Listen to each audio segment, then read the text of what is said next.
this F&B space has been through the ringer in 2020. So, what you're coming into Nationwide, how are you reviewing things as they were this past year for the space that you're now in charge of here at Nationwide? As long as the members are healthy and well and they're driving sales and growing their businesses, then we're going to be fine. The furniture and bedding business in general has seen a tremendous pickup for the last Q3, and that's continued in Q4. And so I see this industry as a whole continuing to be strong. And I'm really optimistic about 2021.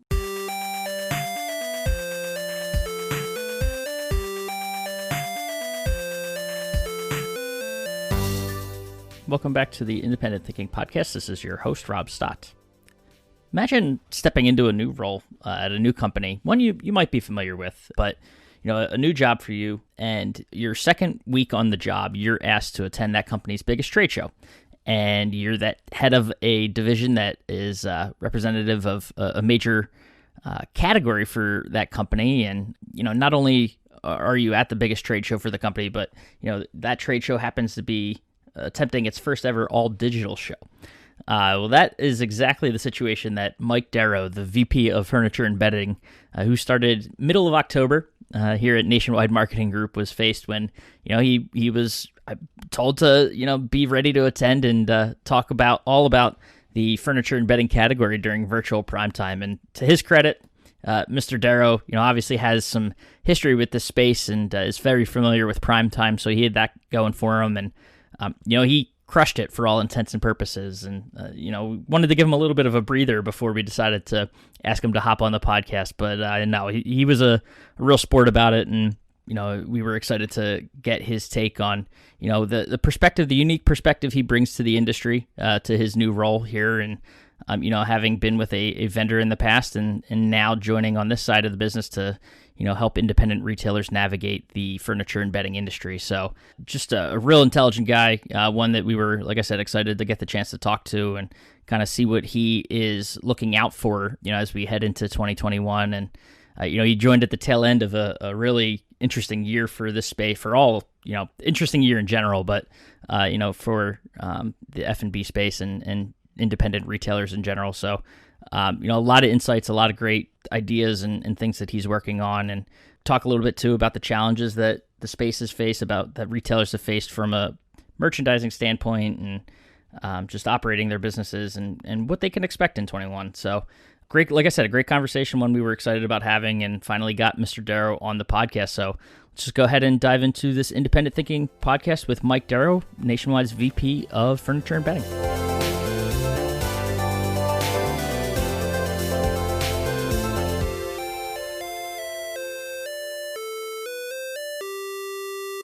All right, we are back on the Independent Thinking Podcast, and real honored to be joined in his second month on the job by Mike Derro, our VP of Furniture and Bedding here at Nationwide Marketing Group. And Mike, first of all, before we dive into it, I know you literally skipped out of a meeting to come onto the podcast. So you must have been, excited to do this, and I appreciate, you finding the time.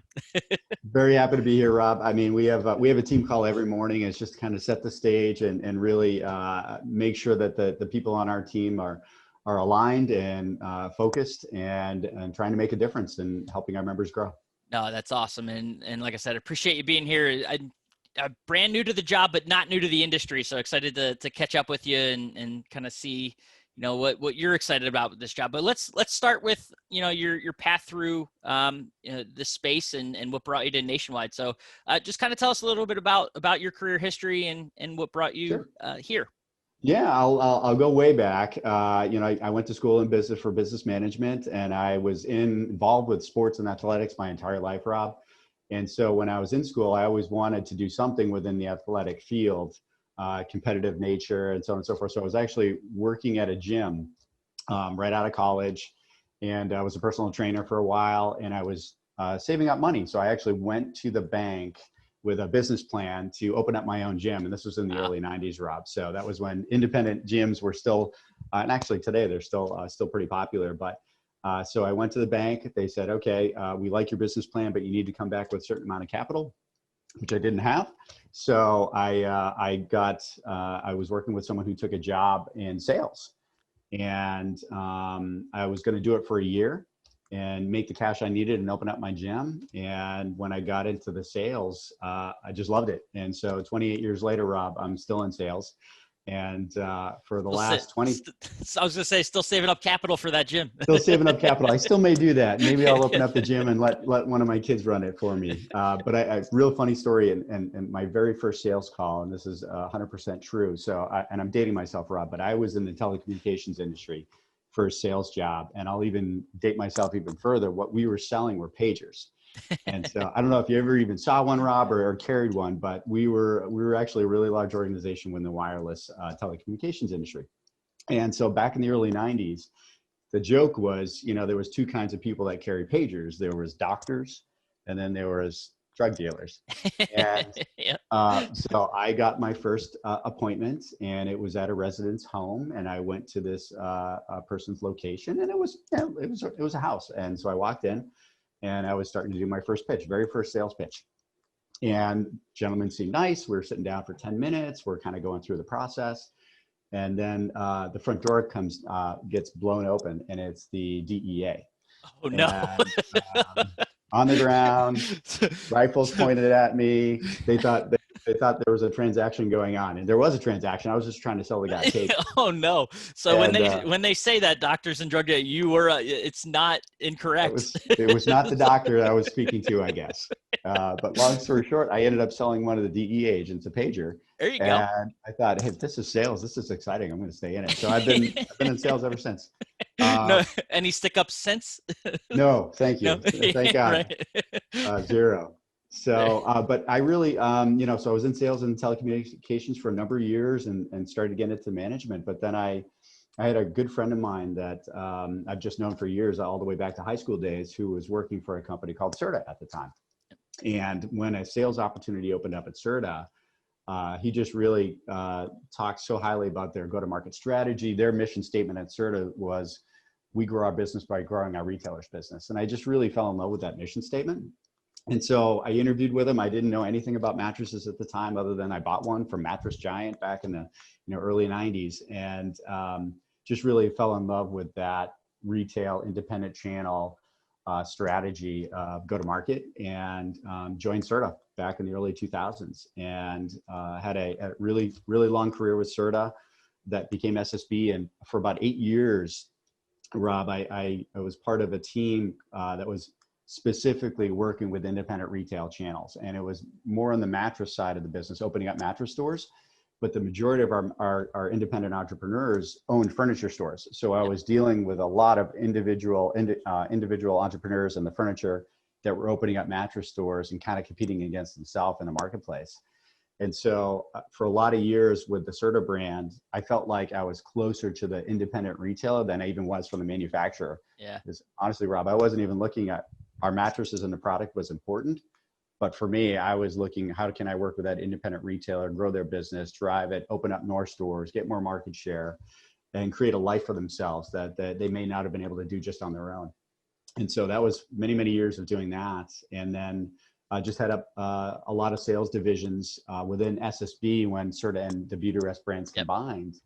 And part of my responsibility for a number of years was buying groups. And that was my first introduction to actually Mega and Nationwide before Nationwide and Mega merged. And so I've been in the buying group world for a lot of years. And that, kind of led me to conversations with Mr. Tom Hickman and joining the Nationwide team this year. And not only did you join this year, but you joined 2 weeks before our first ever virtual PrimeTime, which, you talk about a new venture for Nationwide and everyone involved, but you joining the team and how were those first 2 weeks? Both feet in the fire, Rob. It was amazing. I was lucky enough to be a part of many Nationwide Primetime shows in person. And so I think all of us were a little uncertain of how the first virtual primetime was going to go, but really excited of how powerful and positive the messages that I was getting personally from a lot of our vendors and manufacturers and the independent entrepreneurs out there and the retailers. Our members were ecstatic, and it was 2.5 days of just running around a little crazy, but it was great to be a part of, and I was really happy to to see the outcome for a 2.5. And I think of the feedback I got, it was almost 100% positive. No, that's awesome. And before we dive too much further into, Nationwide and kind of where we're heading and your excitement and what you see there, I know prior to, for the last year, you had been with a company, Flow Water, and we found out a little bit before we started this podcast. Our paths almost crossed, or they probably did. We just didn't know it at CES, while you were out there for Flow Water. But tell me a little about it. It's a really interesting company because I've seen, for those who don't know, it's you could describe it better, I know, but basically, the water fountain stations that you refill bottles, and I've seen them pop up everywhere. Malls. I know my old high school right down the road. My wife works there now. They installed a whole bunch of these systems. So tell me what that was like. A very different industry, but what was it like working with Flow Water? Very different. It was great. I was hired on as their first chief sales officer. It was a startup. They were 6 years young when I joined them, and my responsibility was to really try to help them grow. They had a couple of sales teams on the West Coast, and my responsibility was to kind of grow those sales teams across the country. But what attracted me to Flow Water was their mission statement. So their main goal as an organization was a green effect, and it was about removing the plastic waste that unfortunately goes into our lakes, rivers, landfills, oceans. And so that was the actual mission statement of the company before we even have the hardware to sell, Rob. Yeah. So that attracted me. It was another, similar to like furniture and bedding, when you're trying to either have someone sleep better and get a better night's rest and they feel better in the morning. I mean, this was a company that was geared around giving a end consumer a better experience with water. And we take water for granted in a lot of cases, right, Rob? I mean, to your point, in your school, I mean, there was water fountains everywhere and you could get water. But the reality is, unfortunately, most tap water is not very safe to drink. Mm-hmm. The microplastics that unfortunately are heading into our waters from the lakes, rivers, landfills is, and I'll never forget this fact when I was doing some of the due diligence, is if you're just drinking normal bottled water, plastic water, or just water out of the tap, unfortunately, there's microplastics in there, Rob. To the effect that you're essentially drinking 2 credit cards worth of plastic ingesting into your body every month. Oh man. And so we are trying to provide we were, when I was with Flow Water, trying to provide a solution for schools, education, colleges, fitness, gyms, and corporations where they just had a much safer source of water. And it was all about transforming tap water. So we could tie into any potable tap water source, Rob, and provide clean, great tasting, good for you, because we added minerals and vitamins back into the water, and we removed 99.9% of the contaminants that you didn't want in your water. And so it was a mission-driven company, which I really fell in love with. And long story short, COVID, we felt the effects just like everyone else, right? We had a trough in, say, March and April that we saw on the retail side from furniture and bedding as well. But we were able to transition quickly as a small organization to create a touchless solution within our hardware. And that's really started to resonate well within those verticals that I spoke about earlier. Yeah. And so Flow Water is doing really well. And I felt like throughout this year, we were really making great headway. And enough to the point where Tom Hickman started talking to me about Nationwide, I felt comfortable enough that we positioned things the right way in Flow Water, and they're continuing to be successful. And I could get back into the furniture and bedding business that I had been in for decades. No, that's awesome. And certainly like the innovation over there, that it's cool to see. And I know microplastics is something that's a topic that, that's almost to the point where it's become a buzzword at this point, but a very serious one. I've seen it crop up in other industries, from, washers and dryers, that a lot of those microplastics come off of clothes that, fall into those waterways and stuff. So, manufacturers doing their due diligence there to create products that filter those out and whatnot. But no, cool to see. Just an awesome company. And like you said, an awesome mission statement, and kind of ties into everything I think that goes on here at Nationwide, and how we're working to help independents, like you mentioned. And this past year, the F&B team I know has been hard at work, making sure that our dealers have opportunities. So, coming in, kind of take a minute to reflect on, I know you were working with Flow Water at the time, but this F&B space has been through the ringer in 2020. So, what you're coming into Nationwide, what are you sort of how are you reviewing things as they were this past year for, the space that you're now, sort of in charge of for here at Nationwide? Yeah, first off, I think the organization has done a tremendous job with the support of the membership, and even all the way down to the PPP and all the things that started to come out in March and April when COVID really started to expand in the United States. I think the organization as a whole just did a tremendous job supporting that independent retailer. And it's no different in the furniture and bedding industry. Jeff Rose, Johnny Lamp, and Chad Fisher just did a tremendous job this year, just putting in the work to support the membership. And we in the division understand that as long as the members are healthy and well and they're driving sales and growing their businesses, then we're going to be fine. And so we saw a really significant shift post Q2. Q2 was a struggle in most furniture and bedding, but when we looked at the categories in general, Rob, and you started to see that disposable cash of where the consumer was spending outside of maybe not going to travel and flying and going to different places, staying in hotels or going out to dinner, they kind of reflected and looked at their own homes, and they wanted to make improvements in their homes. So the furniture and bedding business in general has seen a tremendous pickup for the last Q3, and that's continued in Q4. And so I see this industry as a whole continuing to be strong. And I'm really optimistic about 2021 for a few different reasons.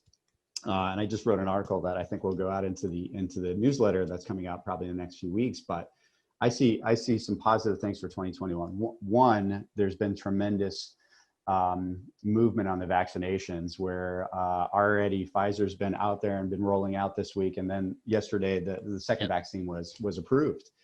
And I think from a worldwide perspective, and COVID specifically, to have two vaccinations that are 90% effective is unheard of. Just to put it in perspective, a real good flu vaccine protects about half the people.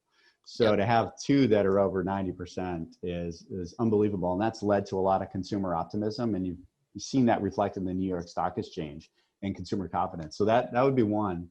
The second thing that I'm really confident in is just the stability in the country. And regardless, Rob, of who you supported in the presidential campaign, there was just a real polarizing effect with both parties, that now that we've gotten past the election, you're already starting to see that unified response to COVID, and we're on the verge of having a second government economic recovery plan be launched. And so I think from that stability factor, we're going to go into 21 with a little bit more consistency than probably March and April and the rest of the year was this year. And then the last piece for us, in furniture and bedding, the majority of the transactions historically has been around life-changing moments, Rob. So getting married, you're buying a house, you're selling a house, you're having children, getting divorced, whatever that is. And that's not going to change. Right. So what we've seen in the last few months is that those real estate transactions continue to increase. The new starts or new home construction has been double-digit increases for the last few months. And then the mortgage rates and interest rates have been at historic lows. Yep. So I think there's a lot of tailwinds that we head into 2021 with as an industry and as an independent retailership in furniture and bedding, that we have a lot of things working for us. Well, you mentioned the opportunities around, the major life events. This year kind of feels like just a major life event for everyone, and you kind of hit on it, but just the idea that people have been sitting at home, on a couch, in a bed, working on a daily basis, and in an office too. So, people that hadn't had home offices that are now, finding that they are working from home. Some jobs are switching to full-time work from home. They realize remote work is possible. So, there's so many opportunities for this global pandemic has been a major life event for everyone. And kind of feels like it was not what you thought of maybe at the outset, but it really has presented itself as a major opportunity for this space to, sell new furniture, sell new couches, sell new kitchen tables that are now, eating/working spaces, or office furniture that, wasn't, top of mind for a lot of people before. So, crazy. Those first 2 months of the pandemic, I know, had a big impact on this space, but it's sort of making up for itself and then some, it feels like, as you mentioned, the back half of this year. And then as we look ahead to 21. Completely agree, Rob. I think the momentum that the channel has built and the independent retailers have taken advantage of will continue into 21 for sure. Even when the vaccinations and the herd immunization happens, I think it's changed people's lives forever, and they still want to have improvement in their home. And you hit the nail on the head. I mean, two sectors in the furniture business, dining and office, Yeah. really wasn't that strong for a lot of years. And it's two of the largest categories now in the furniture industry because of people working from home, because of people working out of their dining room.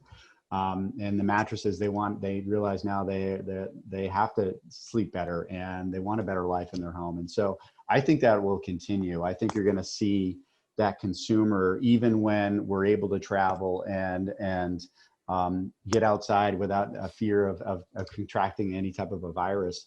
I think you'll still see consumers wanting to spend more at the home than they ever have before. Yeah, an unintentional plug, but night and day. Murphy, converted our guest room into an office here, working from home, and that was just because I working for Nationwide, I'm able to work from home, so they allowed me to stay up here in Philly. But night and day, Murphy bed. There's a vendor right there, and I'm working on a desk that's from a vendor as well, and got a monitor that's from a vendor. It worked out. So Absolutely, it's the space. We're all making changes and adjustments. So it's sure. just you get the opportunity to sit around and upgrade and look at your house and do these things. It is what it is. And how about though from we talked a little bit about the product side and what retailers have been able to capitalize on in this space. How about the business side of things? I know, mattress retailing and furniture retailing, for what it's worth, have both, had to adjust and retailers are changing business strategies on the fly. And, we're getting back to the point where here in the next couple of months, we'll hopefully be, everything fully open and, not that social distancing will be completely relaxed. I'm sure people, consumers will still have a little bit wariness about going out and all that sort of thing. But what opportunities do you think they've taken advantage of, or how long lasting do you think these changes in how retailers have had to do business? I mean, is this the new normal for them? I hate that term, but it is what it is.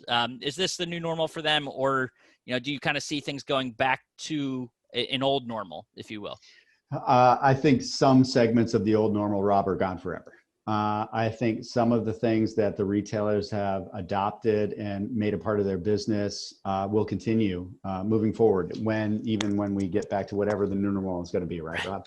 But I think from a digital platform perspective and then outreach to that consumer and finding her where she is looking for that new dining room table or the new mattress, she is starting online. And so the digital platform, including social media platforms and the Google searches, are something that are going to be with us forever and will probably even just accelerate. So those retailers that have worked with our organization, whether it's Sight on Time or Retail Web Services, to develop those programs and adopt it into their businesses will continue to be successful.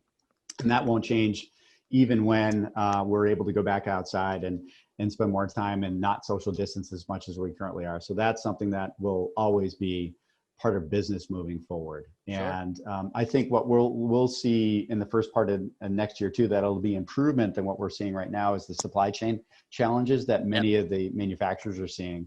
We're already seeing huge improvements on the bedding side of it now. And we all feel that based probably over Q1 and into Q2, those supply chain challenges will be back to whatever normal is, right? But right.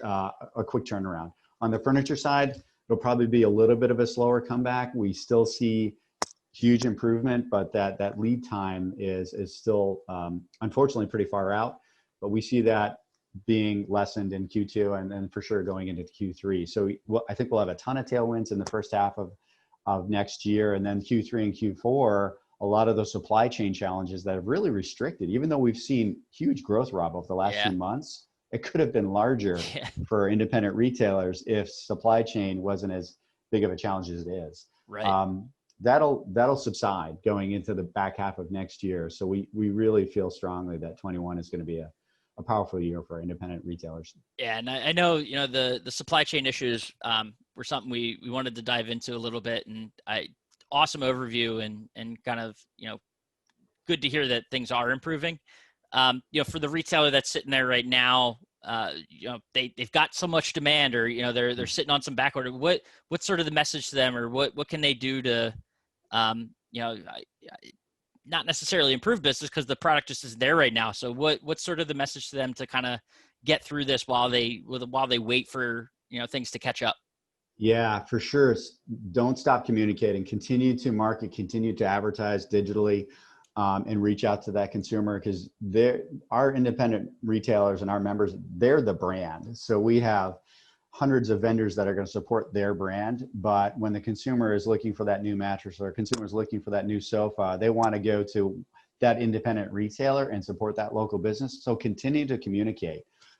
There is inventory on both furniture and bedding. So you may want to potentially limit the SKUs that you're actually promoting. And we used to have an old saying in retail, sell what you got, right, Rob? Yep. So if you have SKUs that you're deep in, promote those, sell those.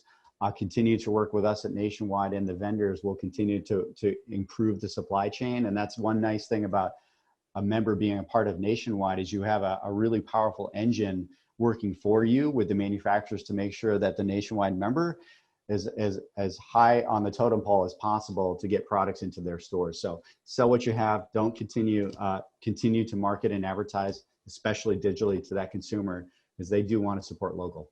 And to your point about, working with a group like Nationwide is, yes, you as a retailer have your inventory. You got what you kind of is your bread and butter. But if there's ever a time to, potentially explore what else is out there from a merchandising perspective, now would be the time. You check what's out there, check what's available. And, if demand's high, consumers, not to say they're so set in their ways, they know what they want. Some are, that's just a fact. But if they need something, if it's something where they're looking to, they need to make a replacement or need to upgrade something, find what's out there for them, work with them, and maybe it's with a vendor partner you're not thinking about right now. Yep, for sure. Like I said earlier, we have hundreds of vendors that we work with on the furniture and bedding side. MemberNet, we try to keep that as updated as possible. And in there's some inventory opportunities as well too that we try to push out.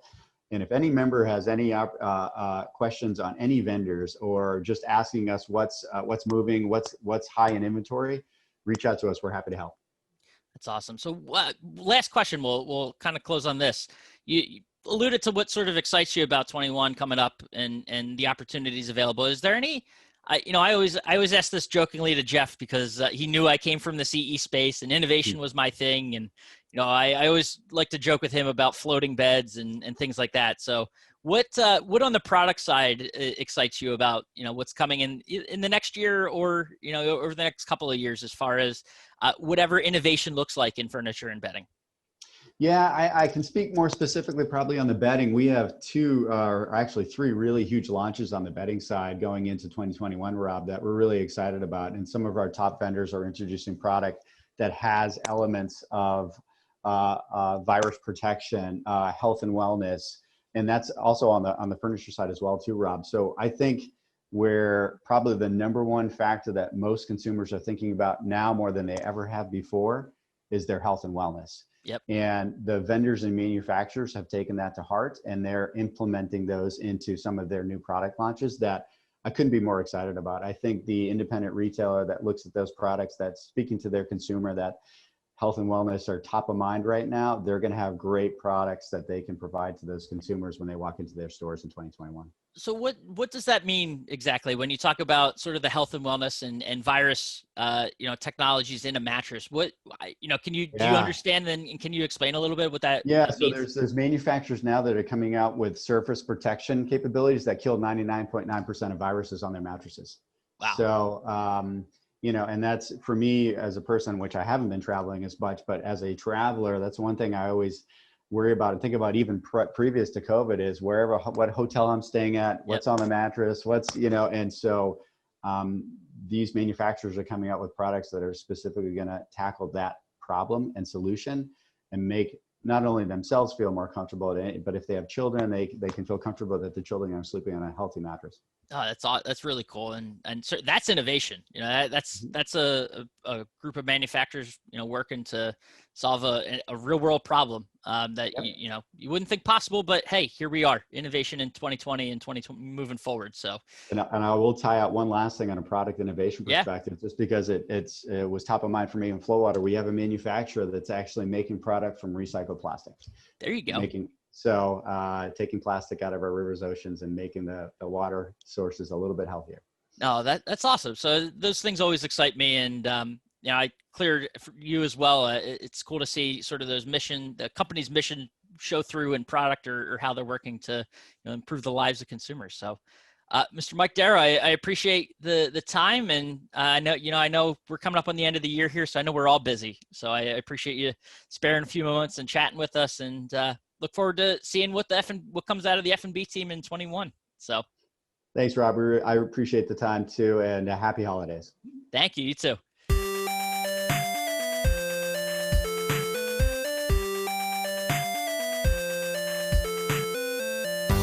All right, and again, a huge thank you to Mike for taking time and chatting with us and spitting some awesome insights on furniture and bedding and kind of where he hopes to see the F&B division go here at Nationwide, and the work that he and his team are already doing to achieve those goals and make 21 a much better year. It shouldn't be hard, but make 21 a better year than a 20 was. And I appreciate him taking the time, and as always, appreciate you listening to the Independent Thinking Podcast. And we will catch you next time.